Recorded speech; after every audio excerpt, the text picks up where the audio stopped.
दोस्तों हमारे ब्रह्मांड में करीब मिलियंस ऑफ गैलेक्सी मौजूद है और हर एक गैलेक्सी के सेंटर में एक सुपर मैसिव ब्लैक होल मौजूद है। और जैसे कि सेजिटेरियस ए हमारी मिल्की वे गैलेक्सी का सबसे बड़ा ब्लैक होल है जो कि 1974 में डिस्कवर किया गया था और इसकी फर्स्ट इमेज 2022 में ली गई थी एस्ट्रोनॉमर्स के द्वारा। और ये इमेज उन्होंने इवेंट होरिजन टेलीस्कोप से ली थी और इस ब्लैक होल का डायमीटर है 51.8 मिलियन किलोमीटर और ये इतना बड़ा है कि जिसमें हमारे सौर मंडल के 4 सन समा सकते हैं। और ये ब्लैक होल हमारे सौर मंडल से करीब 26,000 लाइट ईयर की दूरी पर मौजूद है। तो खैर इसकी बात किसी और वीडियो में करेंगे। तो दोस्तों हर एक गैलेक्सी में करीब 400 मिलियन स्मॉल ब्लैक होल मौजूद होते हैं और ये ब्लैक होल हमारे ब्रह्मांड के सबसे डेंजरस एंटिटी मानी जाती है, क्योंकि जब ये ब्लैक होल तबाही में जाने पर आती है तो ये पूरी की पूरी गैलेक्सी को भी निगल सकता है। और इसे इस तरह से समझिए कि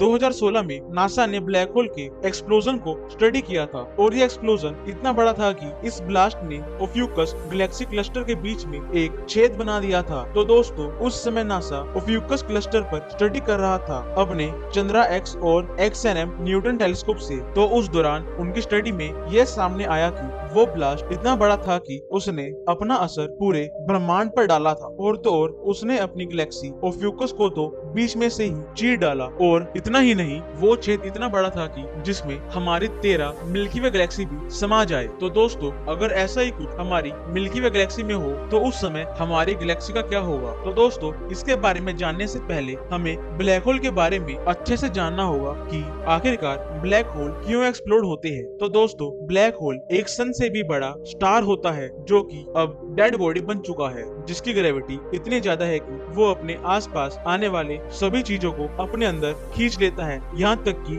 लाइट तक को भी नहीं छोड़ता। और इसी करके ब्लैक होल अंदर से ब्लैक दिखता है, क्योंकि वो लाइट को भी अपने अंदर समा लेता है। और हमें लाइट तब दिखती है जब लाइट किसी ऑब्जेक्ट पर टकराकर हमारी आईज में वापस आती है, और अगर ऐसा ना हो तो हमें कभी ऑब्जेक्ट दिखेगा ही नहीं। और दोस्तों जब कोई ब्लैक होल 300 मिलियन से भी ज्यादा सन्स को अपने अंदर समा लेता है तो उस समय उसकी ग्रेविटी इतनी बढ़ जाती है कि ब्लैक होल अपने आप को संभाल ही नहीं पाता। और जैसा हम इंसानों में होता है कि अगर हम हद से ज्यादा खाना खा लेते हैं तो हमें उल्टी आने का आभास होता है, और वैसा ही इस ब्लैक होल के साथ भी होता है, जिसे हम ब्लैक होल एक्सप्लोजन के नाम से जानते हैं। और इस समय हर ब्लैक होल के एक्सप्लोजन का 1% गैस और डिब्रीज की फॉर्म में ब्लैक होल के आसपास घूमने लगता है, जिसे हम एक्रीशन डिस्क के नाम से भी जानते हैं। और ये डिस्क ब्लैक होल को मैटर सप्लाई करती है, और जब लाइट की स्पीड से मैटर ब्लैक होल से बाहर निकलता है तो वो एक्सरेज और गामा रेज जैसी टॉक्सिक रेडिएशन को रिलीज करता है। और ये रेडिएशन इतनी हार्मफुल होती है कि अगर ये रेडिएशन हमारे प्लेनेट अर्थ से टकराती है तो कुछ दिनों में ही हमारे अर्थ की सराउंडिंग पर मौजूद ओजोन लेयर नष्ट हो जाएगी और अर्थ कुछ ही मिनटों में आग का गोला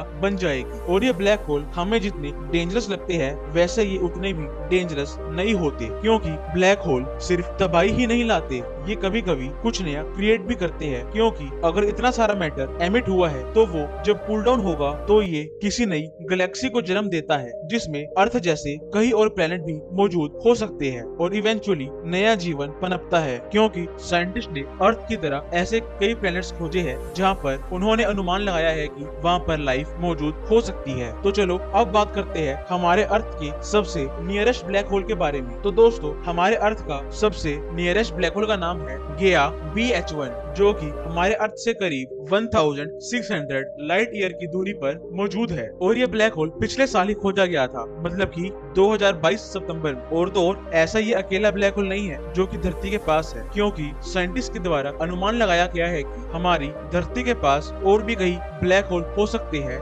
जिसे हमने आज तक डिस्कवर ही नहीं किया है, पर वो ब्लैक होल असल में दिखने में काफी छोटे हो गए। तो दोस्तों अगर आपको इन्फॉर्मेशन अच्छी लगी तो वीडियो को लाइक करना और चैनल को सब्सक्राइब करना। हम मिलते हैं आपसे नेक्स्ट वीडियो में, तब तक के लिए जय हिंद जय भारत।